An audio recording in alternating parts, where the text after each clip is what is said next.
abrir as nossas Bíblias no livro de Juízes, capítulo 6. Inicialmente, vamos ler dos versos do 1 ao 10. Aleluia. Juízes, capítulo 6, versos do 1 ao 10. Amém? Todos encontraram? Vamos ler. A opressão dos midianitas. Fizeram os filhos de Israel o que era mal perante o Senhor. Por isso, o Senhor os entregou nas mãos dos midianitas por 7 anos. Estabelecendo o domínio dos midianitas sobre Israel, fizeram estes para si, por causa dos midianitas, as covas que estão nos montes e as cavernas e as fortificações. Porque cada vez que Israel semeava, os midianitas e os amalequitas, como também os povos do Oriente, subiam contra ele, e contra ele se acampavam, destruindo os produtos da terra até a vizinhança de Gaza, e não deixavam em Israel sustento algum, nem ovelhas, nem bois, nem jumentos, pois subiam com seus gados e tendas, e vinham como gafanhotos, em tanta multidão que não se podiam contar, nem a eles nem aos seus camelos, e entravam na terra para a destruir. Assim, Israel ficou muito debilitado com a presença dos midianitas. Então, os filhos de Israel clamavam ao Senhor. Tendo os filhos de Israel clamado ao Senhor por causa dos midianitas, o Senhor lhes enviou um profeta, que lhes disse: Assim diz o Senhor, Deus de Israel: Eu é que vos fiz subir do Egito e vos tirei da casa da servidão. E vos livrei da mão dos egípcios e da mão de tantos quantos vos oprimiam. E os expulsei de diante de vós e vos dei a sua terra. E disse: Eu sou o Senhor, vosso Deus. Não temais os deuses dos amorreus, em cuja terra habitais. Contudo, não destes ouvido à minha voz. Vamos orar mais uma vez? Pai querido, essa é a tua palavra, Senhor, santa, poderosa, Pai, poderosa para penetrar o mais íntimo e profundo do nosso coração e nos mudar, nos transformar, nos libertar. E é isso que queremos nessa noite, Senhor, sermos mais cheios dessa tua santa palavra e transformados pelo poder do teu Santo Espírito. E mais uma vez, eis aqui a minha vida, Senhor. Usa-me, Pai, pois sou tão pequena, Pai, mas o Senhor é grande. Eis-nos aqui essa noite, Pai, para te ouvir, Espírito Santo. Em nome de Jesus eu oro. Amém. Aleluia. Bom, meus irmãos, ao lermos aqui, é importante nós entendermos em que contexto que Israel estava vivendo naquela época. A palavra diz que eles estavam sendo oprimidos pelos midianitas. Mas quem eram os midianitas? Ao estudar a palavra, a gente pode perceber que os midianitas eram descendentes lá de Abraão. Abraão, a gente sabe que ele teve a Isaac, que era o filho da promessa, mas ele também teve outros filhos. Então, quando Sara faleceu, ele se casou, desposou outra mulher chamada Quetura, e ele teve outros filhos. E um desses filhos foi Midian. E a palavra nos conta lá em Gênesis que quando ele teve esses filhos, ele ficou com medo de que houvesse briga entre os filhos por causa da herança. Porque ele sabia que a herança dele deveria ficar para Isaac, não para os outros filhos. Então, o que Abraão fez? Despediu aqueles filhos que ele teve com presentes, mandou-os embora para viverem na região leste, no Oriente. E lá, então, os midianitas, descendentes de Midian, se desenvolveram e eles começaram a fazer aliança com povos que também não agradavam a Deus. Os ismaelitas, que também são descendentes de Abraão, os moabitas, os amalequitas, que faziam coisas que desagradavam a Deus, cultuavam outros deuses, cultuavam a Baal, se prostituíam, praticavam a idolatria, e assim esses povos se tornaram inimigos de Israel. E era nessa circunstância que Israel estava vivendo naquele momento. Opressão dos midianitas. E a gente vê aqui que a palavra diz que já tinham 7 anos que eles estavam sendo oprimidos. Vamos reler aqui o versículo 1, olha só. Fizeram os filhos de Israel o que era mal perante o Senhor. Por isso, o Senhor os entregou nas mãos dos midianitas por 7 anos. a gente pode perceber que o povo de Israel, naquela época, estava vivendo em desobediência. Eles estavam vivendo em pecado, eles estavam se prostituindo, adorando a Baal e a outros deuses e fazendo tudo de errado que o Senhor havia dito para eles não fazerem. E dessa forma, a palavra nos diz aqui que Deus os entregou aos midianitas. E o que a gente pode aprender aqui? Israel era escolhido de Deus? Amém, era o povo escolhido do Senhor, mas diz que Deus os entregou. E com isso a gente pode perceber que na vida daquele que serve ao Senhor, tudo, até as provações, são comandadas por Deus. Amém? O inimigo não tem poder na vida daquele que serve a Deus. Ele só faz o que Deus permitir. E como eles estavam em pecado, o Senhor permitiu e os entregou. E é tão bom nós sermos corrigidos pelo nosso Deus, não é verdade? A palavra diz que o pai corrige o filho a quem ama. Se nós somos corrigidos, aleluia, é porque nós somos filhos. Vamos ler lá em Hebreus? Hebreus, capítulo 12, verso 6. Pastor Felipe vai colocar aqui também? Amém. Hebreus, capítulo 12, verso 6. Diz assim: porque o Senhor corrige a quem ama e açoita a todo filho a quem recebe. E a gente sabe que a correção do Senhor vem na vida de um filho dele. Às vezes é simplesmente para nos elevar a um nível mais alto na presença dele. Às vezes ele tem planos tão maravilhosos, tão preciosos para a nossa vida, e a gente está precisando ali ser moldado. O vaso de barro está precisando se ajustar aos planos de Deus. E às vezes o Senhor permite que nós passemos por aflições, por tribulações, por provações, para termos o nosso caráter moldado segundo o querer dele. Mas muitas vezes também é como aconteceu com Israel. Muitas vezes é para correção, muitas vezes é o chicote, ó, para a gente se endireitar. Tá andando por aqui, meu filho? Eu quero você aqui, ó. Então, toma um chicotinho para voltar para o lugar certo, né?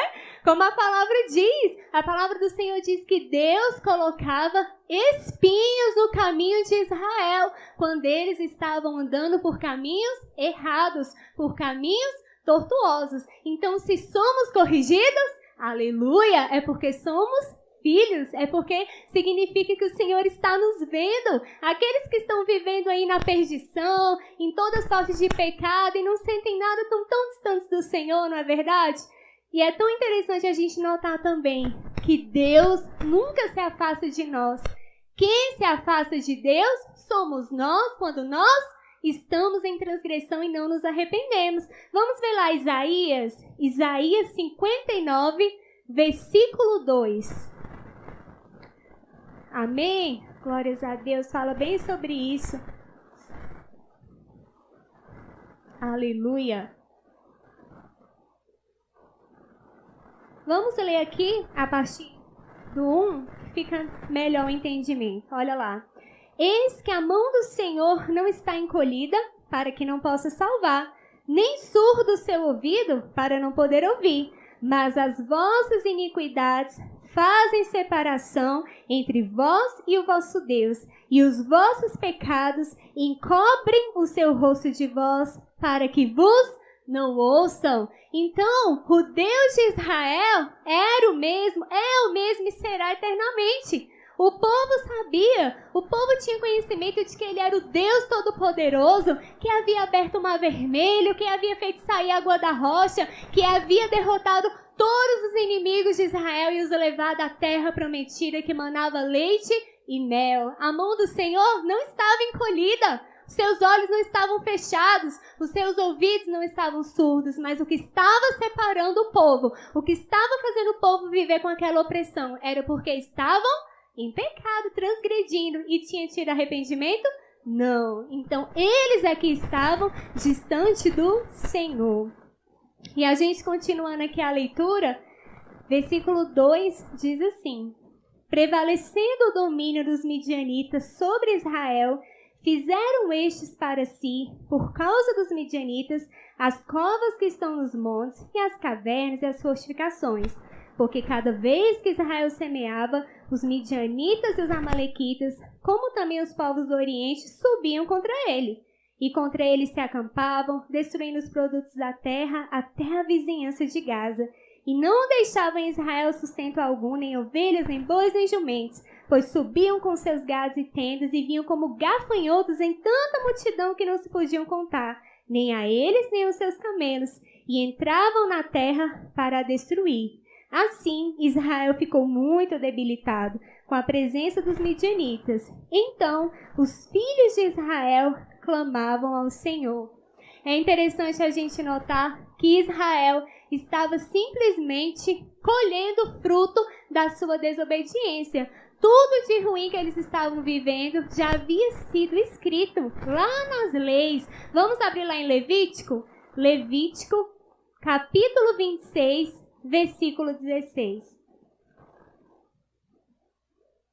Levítico 26, 16. O Senhor havia dito a eles que se eles violassem a aliança do Senhor, se eles não cumprissem os mandamentos que o Senhor havia entregado a eles, o Senhor disse a eles no verso 16, então, eu vos farei isto, porei sobre vós terror, a tísica e a febre ardente, que fazem desaparecer o lustre dos olhos e definhar a vida, e semeareis debalde a vossa semente, em vão, né? Porque os vossos inimigos a comerão. Os filhos de Israel estavam vivendo isso, não é verdade? Eles semeavam e o inimigo era quem colhia. Lá na palavra do Senhor, em Gálatas, ele diz, né? Não vos enganei, não erreis, meus irmãos, pois de Deus não se zomba. Tudo aquilo que o homem semear, certamente colherá. Israel estava colhendo o fruto da sua desobediência. Aquele povo que era tão honrado, tão conhecido, tão amado, tão respeitado. Por onde Israel ia, os povos temiam, tremiam, porque eles sabiam que o Deus de Israel era o Todo-Poderoso. Outrora aquele povo era assim. Agora, nessas circunstâncias de desobediência, eles estavam andando frustrados, cabisbaixos, envergonhados, deprimidos. A palavra diz que eles estavam debilitados, eles estavam fracos. Quantas vezes não acontece isso, não é, meu irmão? Na vida dos servos de Deus é da mesma forma. Quando não há arrependimento em nossa vida, nós ficamos também prostrados, ficamos envergonhados. O inimigo quer nos acusar. Mas a gente sabe que hoje, principalmente hoje no tempo da graça, quando a gente confessa os nossos pecados, o Senhor é fiel para nos purificar e nos perdoar de toda injustiça e jamais permitir que o inimigo fique nos acusando, porque não há mais nenhuma condenação para os que estão em Cristo Jesus. Aleluia! Você crê nessa palavra? E a gente vê que é tão bom a gente lembrar que se existe algo de bom em nós, é só por causa de Jesus. O povo de Israel só era honrado, ele só era respeitado, ele só era reconhecido porque tinha um nome sobre eles, o Deus de Israel, o Todo-Poderoso. Assim é na nossa vida. Se em algum momento nós somos honrados, se em algum momento nós recebemos um elogio, se em algum momento nós temos um bom nome na sociedade, não é por nossa causa, mas é porque sobre nós está o nome que é sobre todo nome. Sobre a nossa vida está o nome de Jesus. Por isso que se a gente recebe algum elogio, a gente devolve a Deus, dizendo a Ele toda a honra, a Ele toda a glória, a Ele todo o louvor. Porque se tirar Jesus de nós, prostrado, envergonhado e deprimido. Não é verdade? Aleluia! Continuando aqui a leitura, tão lindo quando a gente chega aqui no finalzinho do verso 6. Estava lá triste, envergonhado, fraco, mas no finalzinho diz, então os filhos de Israel clamavam ao Senhor. E a gente sabe que a palavra é tão linda. A palavra do Senhor nos diz que é o quebrantado e contrito não desprezarás, ó Deus. O povo estava lá duro, em desobediência, mas quando eles clamaram, quando eles começaram a se arrepender, quando eles começaram a se lembrar do Deus de Israel, o Senhor ouviu o seu clamor. E assim é na nossa vida. Quando a gente clama, quando a gente tem esse coração quebrantado diante do Senhor, Ele sempre ouve o nosso clamor. Ele sempre ouve o clamor da sua noiva, da sua igreja. Amém? E aqui, meus irmãos, continuando lá no verso 7, diz assim: tendo os filhos de Israel clamado ao Senhor por causa dos midianitas, o Senhor lhes enviou um profeta que lhes disse: assim diz o Senhor. Agora vamos dar uma paradinha aqui, porque isso aqui é tremendo. Assim diz o Senhor. Eles clamaram, eles estavam enfraquecidos, mas quando eles clamaram, veio o profeta: assim diz o Senhor. Há quantos anos eles estavam deprimidos? Há 7 anos. E será que você pode lembrar aí na sua vida? Há quanto tempo? Há quanto tempo você tem clamado? Há quanto tempo você tem esperado por algo na presença do Senhor? Há quanto tempo? 1 mês, 1 ano, 7 anos, 30 anos, 40 anos? Saiba que em nome de Jesus, assim como aconteceu nessa história verídica da Bíblia, na sua vida, vai chegar um momento nessa situação que você vai estar esperando, que vai vir aquela palavra profética: assim diz o Senhor. E o Senhor fala e a terra estremece, aleluia! Ninguém pode conter a voz do Todo-Poderoso, aleluia! E olha o que ele disse ao povo: eu é que vos fiz subir do Egito e vos tirei da casa da servidão, e vos livrei da mão dos egípcios e da mão de tantos quantos vos oprimiam, e os expulsei diante de vós e vos dei a sua terra. E disse: eu sou o Senhor, vosso Deus. Não temais os deuses dos amorreus, em cuja terra habitais. Contudo, não destes ouvidos à minha voz. Então, primeiro, Deus veio com uma repreensão. Deus veio lembrar: eu ouvi o seu clamor, mas primeiro eu estou te lembrando do porquê que está acontecendo isso na sua vida.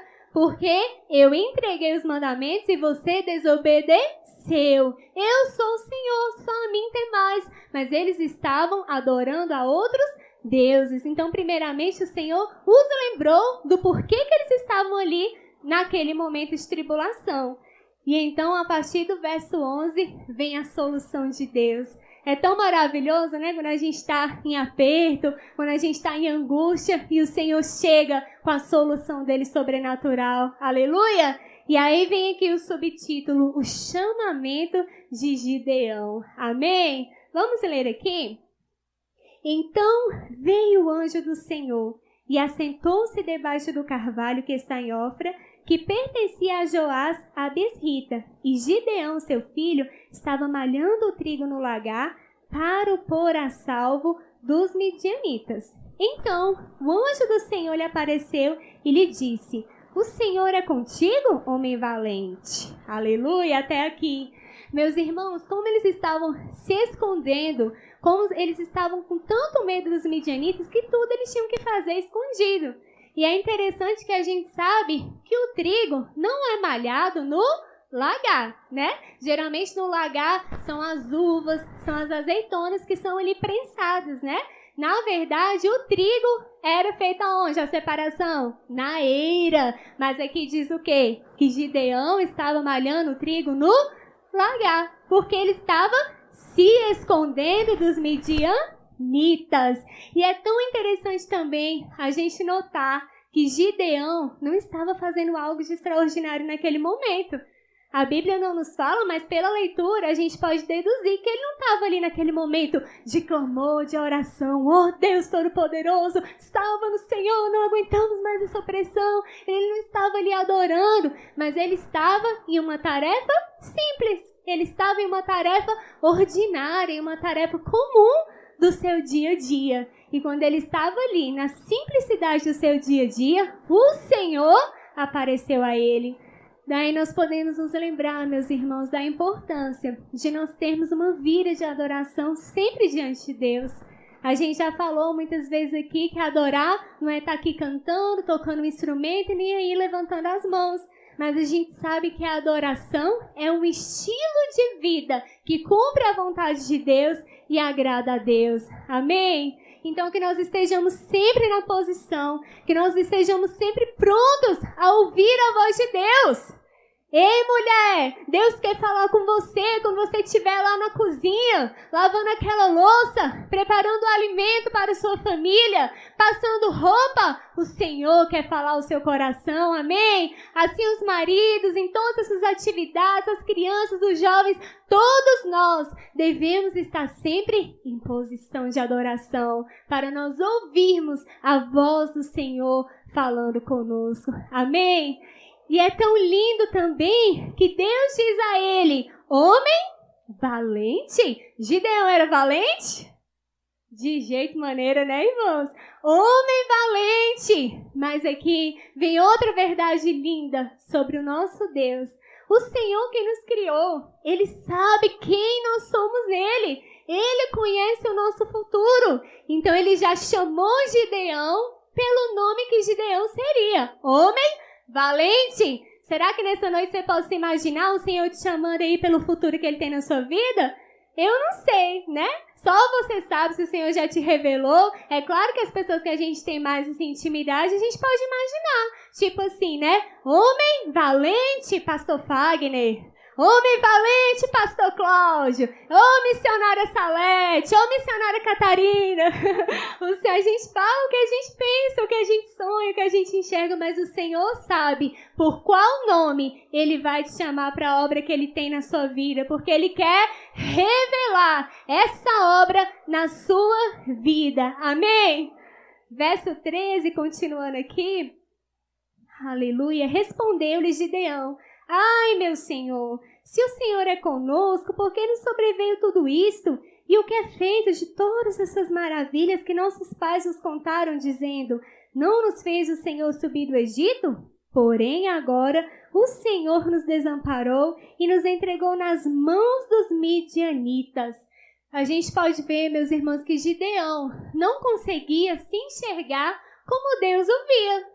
Deus estava o chamando de homem valente, Deus o estava chamando para uma grande obra e ele estava ali ainda com a mente lá no passado. Ele estava com a mente totalmente voltada e focada para o problema que eles estavam enxergando. E ele não conseguia ainda entender, compreender a grandiosidade, a profundidade daquele momento que ele estava vivendo. Deus o estava chamando para uma maravilhosa obra. E aí, no verso 14... a gente vê aqui que o Senhor disse, então, se virou o Senhor para ele e disse, vai nessa tua força e livre Israel da mão dos midianitas. Porventura, não te enviei eu? Aleluia, como eu amo esse versículo. Gideão podia olhar para si, com certeza ele deve ter pensado, que força que eu tenho. Eu me lembrei quando eu estava orando sobre essa palavra do priminho do Cláudio. O nome dele é Felipe, ele tem 6 anos, se eu não me engano.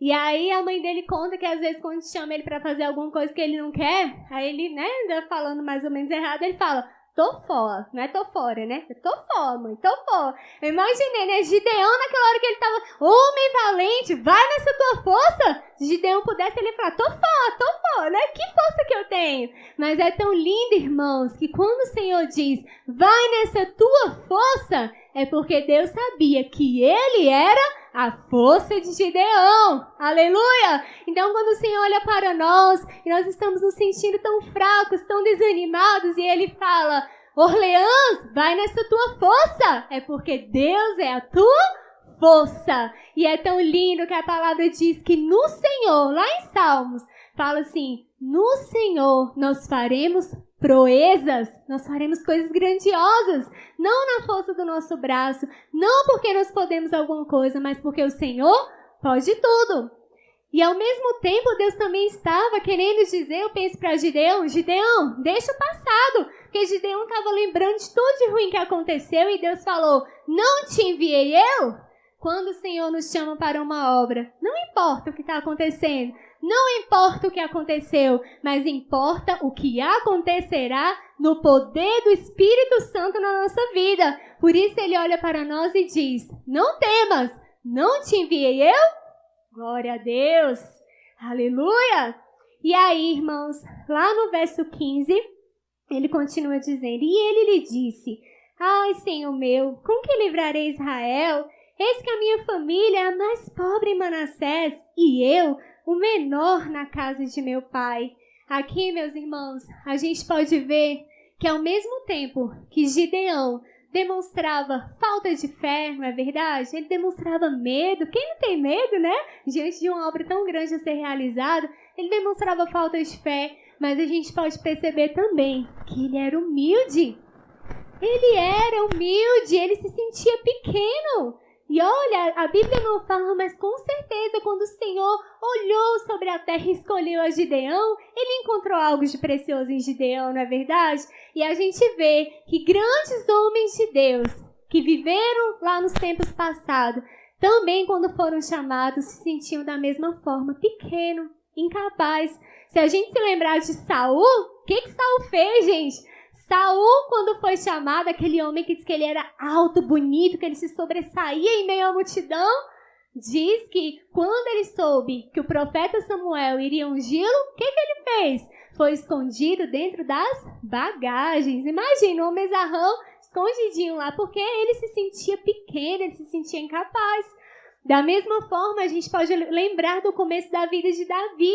Olha que lindo, Davizinho, lá, né, jovenzinho, atrás das malhadas, tão humilde, tão simples. Quem sabe você está numa fase da sua vida que você está se sentindo assim também. Lá atrás das malhadas, ninguém está me vendo, né? A minha família não está me vendo, ninguém está me vendo. Mas olha que nessa noite você se alegre, porque assim como o Senhor encontrou a Gideão, assim como o Senhor no início ungiu a Saul, mesmo que ele tenha desobedecido, ele foi um escolhido de Deus, e assim como o Senhor escolheu a Davi, saiba que o Senhor também te vê, e ele te chamará pelo nome para o cumprimento das promessas dele na sua vida nessa terra, amém? Porque a gente sabe que o Senhor não vê como o homem vê, pois o homem vê o exterior, mas o nosso Deus vê o coração. Por isso que nós possamos sempre mesmo nos sentir pequenos, nos sentir dependentes. Vou até confessar algo aqui para os irmãos. Eu falei ontem isso com a minha sogra. A gente estava lá no culto de mulheres.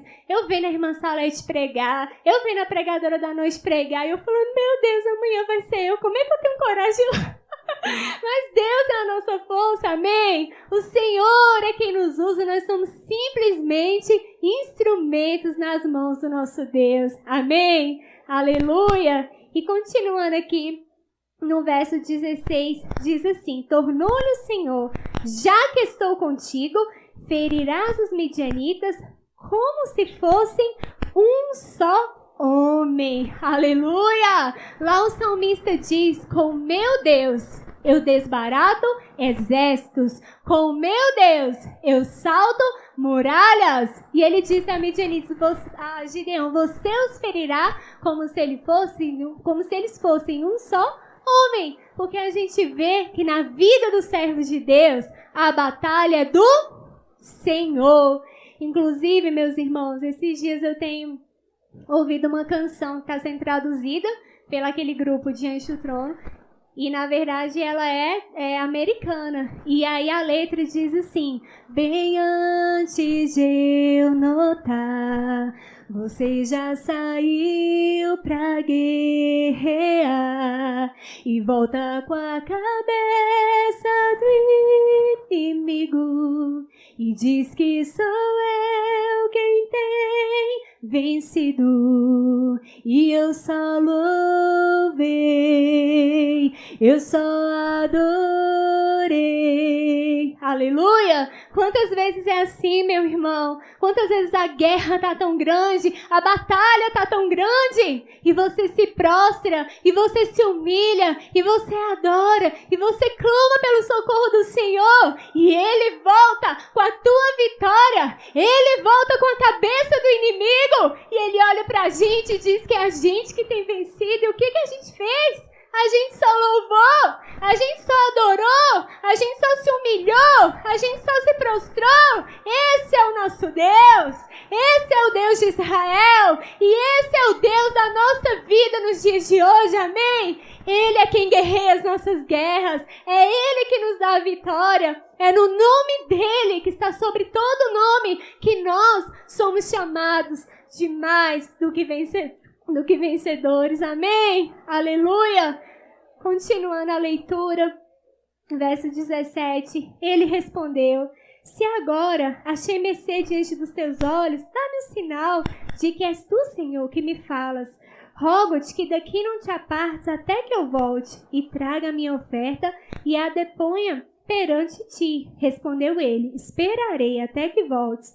Então entrou Gideão e preparou um cabrito e bolos asmos de 1 efa de farinha. A carne pôs num cesto e o caldo numa panela. E trouxe-lhe até debaixo do carvalho e lhe o apresentou. Porém, o anjo de Deus lhe disse, toma a carne e os bolos asmos, põe-nos sobre esta penha e derrama-lhes por cima o caldo. E assim o fez. Estendeu o anjo do Senhor a ponta do cajado que trazia na mão e tocou a carne e os bolos asmos. Então, subiu o fogo da penha e consumiu a carne e os bolos. E o anjo do Senhor desapareceu de sua presença. Viu Gideão que era o anjo do Senhor e disse, ai de mim, Senhor meu Deus, pois vi o anjo do Senhor face a face. Porém o Senhor lhe disse, paz seja contigo, não temas, não morrerás. Então Gideão edificou ali um altar ao Senhor e lhe chamou de o Senhor é paz. Ainda até o dia de hoje está o altar em Ofra, que pertence às berritas. Aqui nós vemos que Gideão, depois do anjo do Senhor ter falado com ele ainda pediu mais um sinal, né? Deixa eu ir lá preparar, né, os pães asmos, o bolo e trazer aqui. E pediu que ele esperasse. E a gente sabe que o Senhor esperou. E, meus irmãos, hoje em dia a gente tem o Espírito Santo, graças a Deus, que fala dentro de nós, que fala o nosso espírito. Deus fala conosco mesmo hoje em dia, não é verdade? Mas até hoje também é lícito nós pedirmos sinais a Deus. Claro que não é o momento agora, não convém, lá no Entre Elas, o culto de mulheres, né? Já é outra história. Mas eu mesma tenho testemunho de vários sinais que eu pedi para Deus e Ele me respondeu pela bondade dEle. Principalmente em relação à minha vida sentimental quando eu estava para me casar. E para a honra e glória do nome do Senhor, Ele me respondeu em tudo que eu pedi a Ele. Não porque eu merecia, mas porque Ele é bom. E quando a gente é fiel ao Senhor, Ele já é fiel a nós em primeiro lugar. Amém? Então Gideão pediu esse sinal e Deus o atendeu. Deus o respondeu. E é tão interessante também, meus irmãos, nós vemos aqui, até falei com o pastor sobre isso, essa expressão na Bíblia quando vem com artigo definido, o, né? Então não é qualquer anjo, um anjo, é o anjo, artigo definido.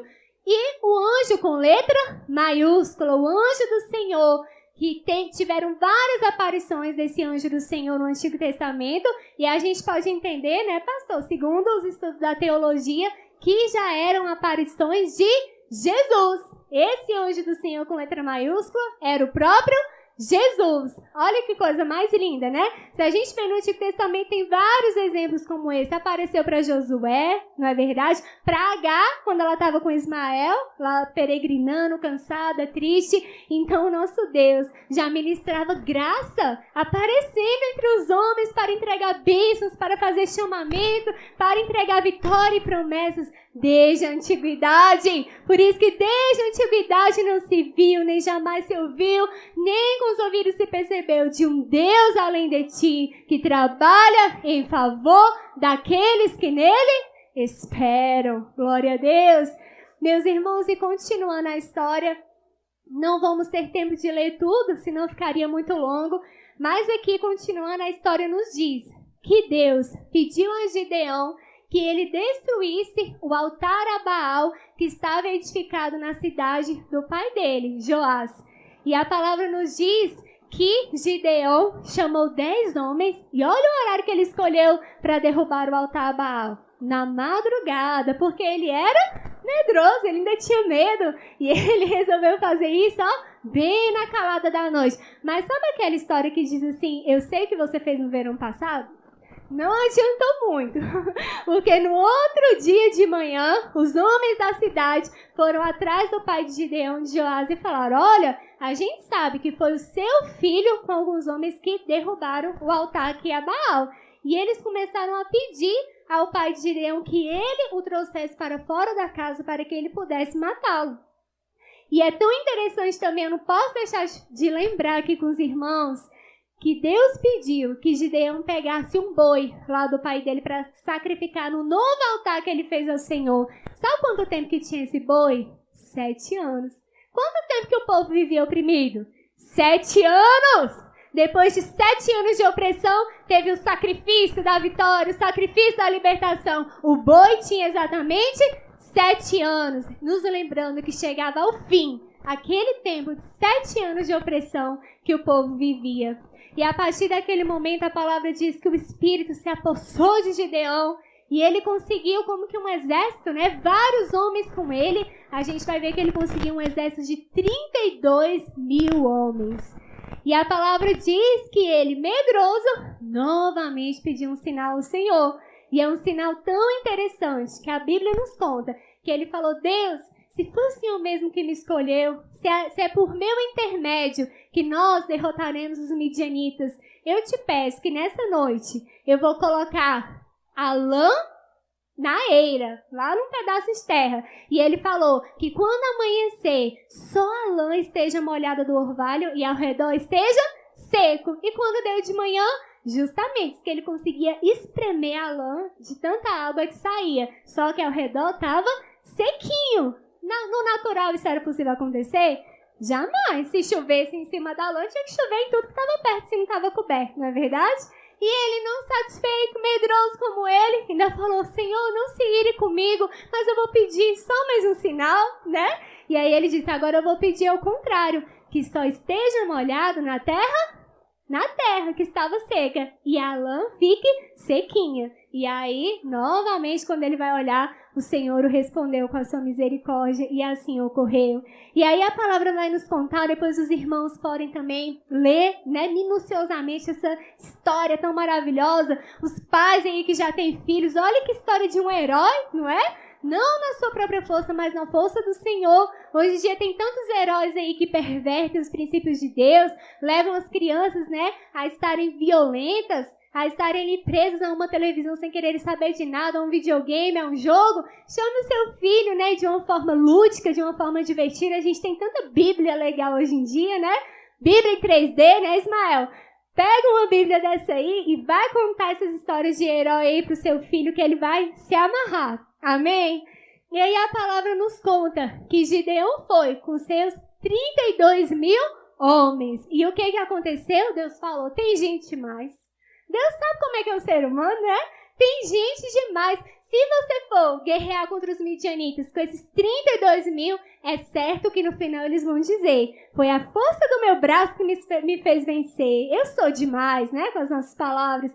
E aí Deus pediu que Gideão dissesse que aqueles que fossem tímidos e medrosos voltassem para casa. E nisso, meus irmãos, 22.000 voltaram para casa porque eram tímidos. E aí o restante ficou. E esse restante que ficou, Deus disse a Gideão: ainda é muito. E aí vem aquele famoso teste que Deus propôs a Gideão. Pediu que Gideão levasse todo o seu exército a um rio, a um lago, e ele diz: separa aqueles que vão tomar água lambendo como um cachorro daqueles que vão se ajoelhar. E a palavra nos conta que só os que lamberam a água como cachorro foram 300, e todos os outros voltaram para casa. E aí vem em seguir a grande vitória do exército do Senhor, amém? A palavra diz que Gideão pegou os seus 300 homens, ele ficou com um grupo de 100 e dividiu 100 e outro grupo de 100. E a palavra diz que eles estavam com trombetas e com cântaros na mão. E aí, lá na madrugada, eles saíram. E aí a palavra nos diz que ao som do comando de Gideão, eles tocaram as suas trombetas, quebraram os cântaros no chão e estavam com as suas tochas acesas nas mãos. Pela espada do Senhor e por Gideão, eles bradaram, e naquele momento o Senhor mandou confusão entre o exército inimigo e disse que eles começaram a atacar a si mesmos e bateram em retirada. E nisso a gente sabe o final da história. O exército de Gideão perseguiu a todos eles, foram mortos, eles pegaram os despojos, mataram os reis, mataram os príncipes, e sempre, sempre e sempre a vitória do Senhor. E aí a gente chega aqui, lá no capítulo 8, no verso 22, o finalzinho da história de Gideão. Olha que interessante, verso 22, capítulo 8. Então, os homens de Israel disseram a Gideão: domina sobre nós, tanto tu como teu filho e o filho de teu filho, porque nos livraste do poder dos midianitas. Porém, Gideão lhes disse: não dominarei sobre vós, nem tampouco meu filho dominará sobre vós. O Senhor vos dominará. A gente vê, meus irmãos, que até no finalzinho da sua trajetória, no cumprimento do plano que o Senhor tinha para ele, Gideão permaneceu dando glória ao Senhor. Ele permaneceu declarando com a sua atitude de que realmente a batalha e a vitória são do Senhor. Ele disse: não eu, mas o Senhor dominará sobre vós. E a gente não pode deixar também de lembrar que no finalzinho ele infelizmente pecou, né? Ele pediu argolas de ouro, joias para o pessoal e diz que ele fez uma estola sacerdotal e colocou lá na cidade. E o povo adorou a essa estola, o povo se prostituiu e também caiu em pecado. Mas eu creio que isso tudo acontece para nos mostrar que esses juízes, os reis que viveram no Antigo Testamento, eles eram assim, só uma figurinha, só um sinalzinho do grande Salvador que ainda viria no futuro. Aquele Jesus Cristo Salvador que verdadeiramente seria perfeito, aquele que não cometeria pecado, aquele que seria o nosso sacerdote para todo sempre, aquele que seria o nosso advogado assentado à destra de Deus, aquele que expôs principados e potestades à vergonha pública, não é verdade? Eles eram simplesmente figuras daquele que realmente viria, o Rei dos Reis, o Senhor dos Senhores, Jesus Cristo de Nazaré. Amém? Coloque-se de pé no seu lugar, em nome de Jesus.